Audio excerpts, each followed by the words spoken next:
You got the series. All of these episodes are in our NYC Now podcast feed. You can binge the whole series now. They're all out. If you don't already subscribe, please go and do that. We're on the apps where you get all the podcasts, and you can also find it on our new site, Gothamist. Christopher, a terrific podcast and series. Thank you. Thanks so much, Michael. WNYC is supported by the Central Park Conservancy. Central Park is a living work of art, and even lifelong New Yorkers don't know its biggest secret, that it is cared for by the Central Park Conservancy, its members, and volunteers. Learn more at centralparknyc.org. I'm Maria Hinojosa. Next time on Latino USA. Well, it only took 4 years of trying, but we finally get to sit down with the country's first Black woman, Asian, and daughter of immigrants vice president, Kamala Harris. My conversation with the vice president next time on Latino USA. Tonight at 9 on 93.9 FM, WNYC.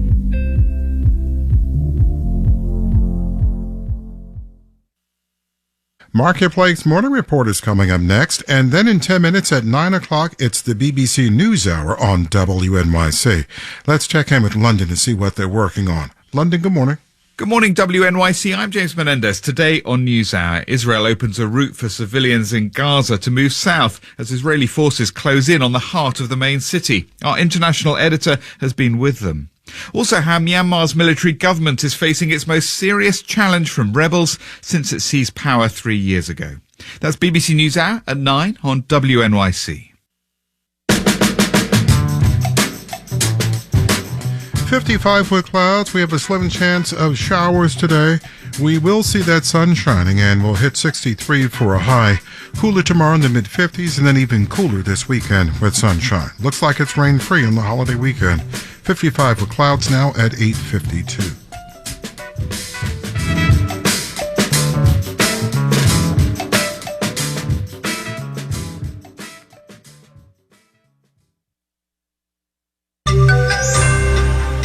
Who's listed as rich and who is not in Congress?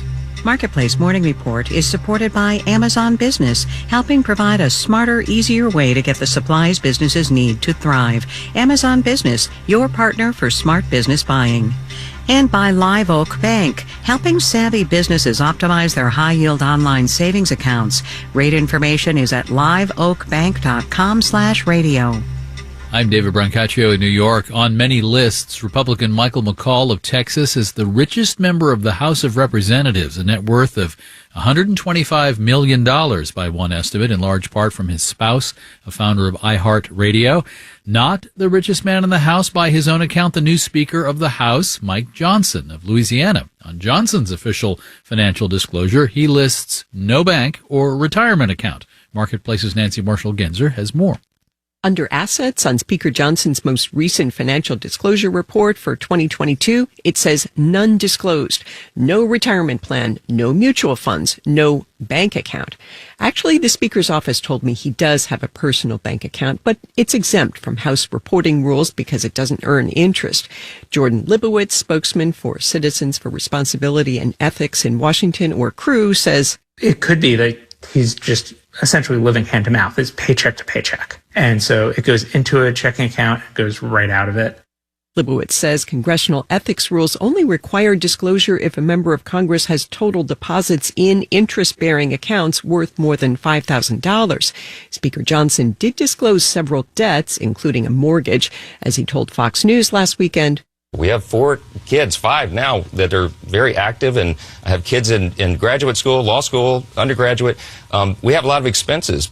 Jordan Libowitz of CREW says if members of Congress are living paycheck to paycheck, they can be vulnerable to things like influence buying, although Libowitz is not saying that's the case with Johnson.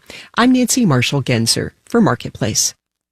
Again, movie, TV, and streaming production could restart soon after a tentative contract deal last night in the Hollywood Performers strike. Marketplace Morning Podcast if you miss our coverage on the air today. S&P and Dow futures are both up 0.2% now. For the NASDAQ, it's up just slightly. Marketplace Morning Report is supported by Fidelity. A dedicated Fidelity advisor can help create a wealth plan for a full financial picture. More at fidelity.com/wealth. Investment minimums apply. Fidelity Brokerage Services, LLC. And by Total Wine and More, where shoppers can find a great Cabernet, bourbon, or sparkling wine for everyone on their list this holiday season. Total Wine and More. Drink responsibly. Be 21.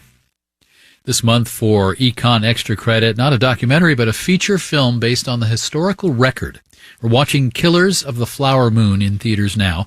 Members of the Osage Nation had been forced onto agriculturally poor land that turned out to be oil-rich.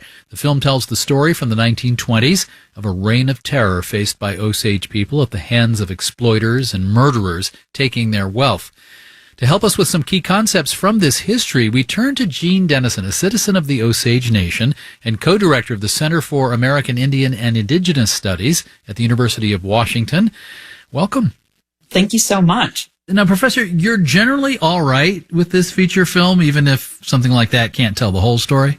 Killers of the Flower Moon is such an important story in that it tells a story that is legally not allowed to be told in our public schools in Oklahoma right now, a story about race and a story about colonialism and something that our teachers would literally be fired for in the state. I do think, though, that there's some real challenges that you can see that develop in the film in terms of not having Osages be the ones who tell the story. Osages are represented as a dying race, as a group of people who are being overcome by colonial histories and colonial processes, and are not represented in ways that show how creative and strategic we really are and have always been. Let's zoom into some terms that come up in the film that are crucial. First of all, a headright. So the headright is this fascinating system that was created by the United States government to take the Osage and turn us into a corporation model.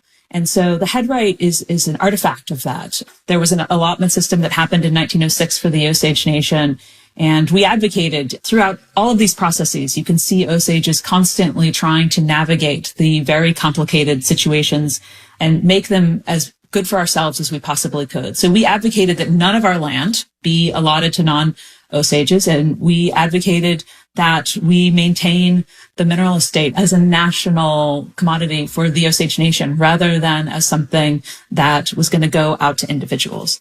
And so the headright came to represent your share in this larger oil production. When I read the book first, before seeing the film, this term guardianship is a key concept, a shocking concept. I was curious to see if the film addresses guardianship.